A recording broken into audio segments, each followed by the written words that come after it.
Everyone, তোমরা সকলে কেমন আছো? আশা করছি তোমরা সকলে ভালো আছো। আমিও খুব ভালো আছি। আজ এসেছিলাম আমার বান্ধবীর বিয়েতে। এই দেখো আমার বান্ধবী বসে আছে, আমি ভিডিও করছি বলেও লজ্জা পেয়ে গেছিলো। আর এখানে দেখো ছেলের বাড়ির সব কিন্তু আশীর্বাদ করতে এসে পড়েছিল। আর এখানে হচ্ছে ওর বরের সাথে গল্প করছিল যে দেখো তোমাদের এই লোক এসে পড়েছে।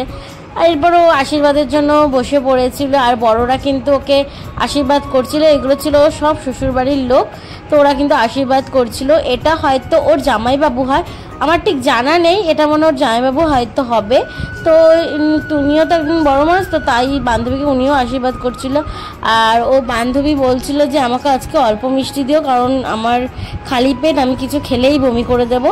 তো যাই হোক, অল্প মিষ্টি আর একটু জল খেয়ে নিয়েছিল, যেহেতু আশীর্বাদের মিষ্টিটা খেতেই হবে। এরপর কিন্তু মানে এই ওদের শ্বশুরবাড়ির লোকেরা কিন্তু ওকে অনেক কিছু আশীর্বাদে দিয়েছিল। আর এই জামাইবাবুটাও যাই হোক, জানি না, জামাইবাবুই ডাকছি, তো তিনিও কিন্তু ওকে আশীর্বাদে টাকা দিয়েছিল। এরপর অনেক কিছুই কিন্তু উপহার পেয়েছিল ওই শ্বশুরবাড়ির থেকে। তো বড়দের আশীর্বাদও নিচ্ছিল, যেহেতু আশীর্বাদ তো নিতেই হবে বড় গুরুজন মানুষের। আর এছাড়া অনেকেই আশীর্বাদ করছিল। এরপর আমরা কিন্তু সবাই খেতে বসে পড়েছিলাম, যেহেতু অনেক রাত হয়ে যাবে, এরপর না হলে আমরা বিয়েতে সাজতেও পারবো না। আর এখানে একটা মজার ব্যাপার হয়েছিল, সবাইকে থালা দেওয়া হয়েছিল কিন্তু আমাকে দেওয়া হয়নি। এই নিয়ে সবাই কিন্তু হাসাহাসি করছিল। আর আমারও খুব হাসি পেয়ে যাচ্ছিলো যে আমাকে দেখেই নি থালা দিতে। আর এই দেখো আমি চামচ দিয়ে খাবো বলে ওরা এত হাসাহাসি করছে আমাকে নিয়ে। এবার কিন্তু আমার বান্ধবীর এখন গায়ে হলুদ হবে বলে কিন্তু বৌদি নিয়ে চলেছিল। এই বৌদি বিয়ের সব দায়িত্ব নিয়েছিল, তো বৌদি কিন্তু এখন গায়ে হলুদ দেবে, বান্ধবীকে স্নান করাবে, না হলে মেকআপ আর্টিস্ট এসে কিন্তু ওকে সাজাতে আর পারবে না, তাই তাড়াতাড়ি সবাই করছিল। এবার দেখো মেকআপ আর্টিস্ট এসেও পড়েছে। এটা কিন্তু মেকআপ আর্টিস্ট বলতে আমাদের বান্ধবী, ও একজন ভালো মেকআপ আর্টিস্ট, তো এই বান্ধবী কিন্তু হচ্ছে সাজাবে। আর এই দেখো আমার আরেকটা বান্ধবী অনেক খাটাখাটনি করেছে সারা দিন, প্রায় বিয়ের 10 দিন আগে থেকে খাটাখাটনি করছিল। এরপর দেখো মেকআপ আর্টিস্টকে ওই নিয়ে আসতে গেছিলো, মানে খুবই দায়িত্ববান মানুষ একজন। এরপর দেখো আমার বান্ধবীকে সাজাতে বসেই পড়েছিল। আর এটা কিন্তু কুইলি, ওই আজকে আমার বান্ধবীকে সাজাবে, তো ও কিন্তু খুব সুন্দর সাজায়, তোমরাও কিন্তু সাজতে পারো ওর কাছ থেকে। আর এই দেখো এটা ছিল আমার বান্ধবীর ফুল লুক, আমার আর মানে নাও হয়নি ক্লিপ। তো যাই হোক, এটা ছিল আমার বান্ধবীর লোক। কেমন লাগছে অবশ্যই তোমরা কমেন্ট করো আমাদের দুজনকে। আর এখানে দেখো মানে শ্বশুরবাড়ির লোক চলে এসছে, বড় কিন্তু চলে এসছে, এর জন্য বৌদি কিন্তু বরণ ডালা নিয়ে দাঁড়িয়ে আছে, যেহেতু এখন বর চলেই আসবে। আর আমরাও কিন্তু গেট ধরবো, ভাবছি যে কখন গেট ধরবো। তো দেখো বর কিন্তু চলেই এসছে একদম, মানে সেইভাবে মানে স্কুটি নিয়ে চলে এসছে। না না, দাদা স্কুটি নিয়ে আসেনি, আসলে বান্ধবীদের গলিটা অনেক সরু, তো তাই স্কুটি নিয়েই দাদা আনতে গেছিলো জামাইবাবুকে। মানে জামাইবাবু না, জামাইবাবুই ডাকি আর কি, দাদাই ডাকি, জামাইবাবু বললে তো লজ্জা লাগে, বান্ধবীর বর যতই হোক দাদাই ডাকি। তো দাদাকে আনতে গেছিলো আরেকটা দাদা। তো বান্ধবীর বর কিন্তু গাড়ি করেই এসেছিলো, যেহেতু সরু গলি বলে ওকে মানে দাদাকে আর কি ইয়ে করে না, মানে স্কুটি করে নিয়ে আসা হয়েছে। আর এখানে দেখো জামাইকে বরণ করা হচ্ছিলো, আর এটা কিন্তু ছিল কোলবর, তো ছোট্ট কোলবরকেও কিন্তু জামাইয়ের মতো করে আশীর্বাদ করছিল। তো যাই হোক, এখানে কিন্তু দেখো দাদা বসে পড়েছে আর বান্ধবীর অপেক্ষায়, যে কখন বিয়ের মণ্ডপে বান্ধবীকে দেখবে বলে অনেক আশা করে বসে রয়েছে। তো যাই হোক, এখানে সবাই বরযাত্রীরাও বসে রয়েছে, তো ওদের ক্লিপও নিয়ে নিয়েছে। আর এখানে আমার বান্ধবী আরও একবার দেখাচ্ছে, দেখ আমাকে কেমন লাগছে। আমি বলছি তোকে বেশ ভালো লাগছিল দেখতে। এরপর ও তো বিয়ের জন্য চলে যাচ্ছে, মানে মণ্ডপে যাবে, তোর মায়ের আশীর্বাদ নিতে যাচ্ছিল। ও মানে পারলে কেঁদেই দেয়।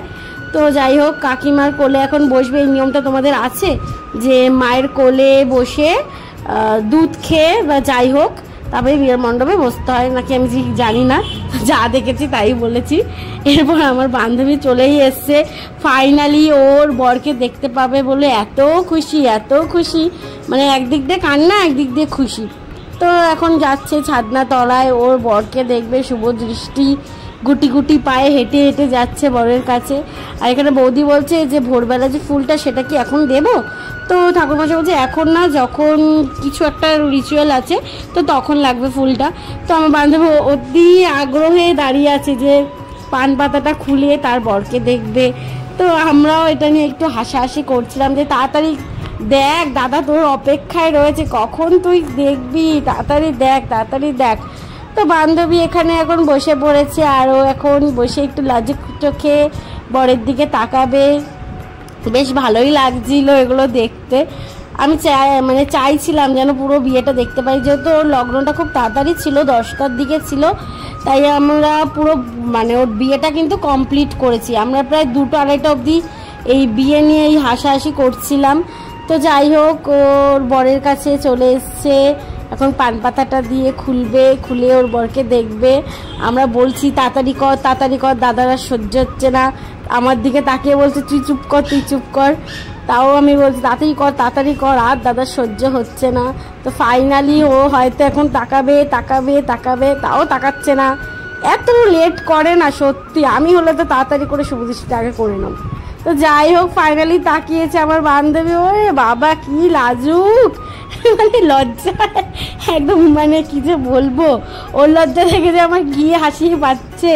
দেখো তোমরা দেখো কি লাজুক কি লাজুক, বাবা রে বাবা, এখনকার দিনে কেউ এত লাজুক মেয়ে আমি জীবনেও দেখিনি। যাই হোক ওর বরের দিকে তাকিয়ে আছে।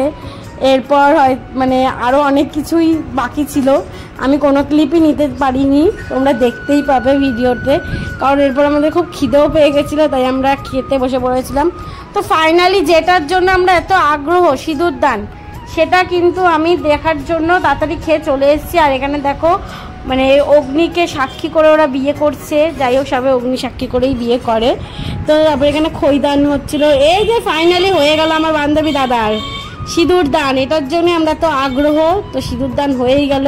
এখানে বুঝলাম না দাদা বিয়ে করলো না বৌদি বিয়ে করলো, যাই হোক দাদা আরও একবার সিঁদুর পরিয়ে দিল, আর বান্ধবীর নাক পুরো ভরে গেছিলো। আর এই দেখো এই রিচুয়ালটা আমার খুবই ভালো লাগে, আংটি খেলা, কে জিতবে, কে কার আগে জিতবে, এখানে দাদা খুঁজছে, এখানে আমার বান্ধবী খুঁজছে। এইভাবেই কিন্তু আমরা বিয়েটা এনজয় করলাম। তোমাদের ভিডিওটা কেমন লাগলো, কতটা তোমরাও এনজয় করলে আমার কথাগুলোতে, অবশ্যই কিন্তু আমাকে কমেন্ট করে জানিও। এরপর আরও তোমাদের সাথে শেয়ার করবো। সবাইকে টাটা।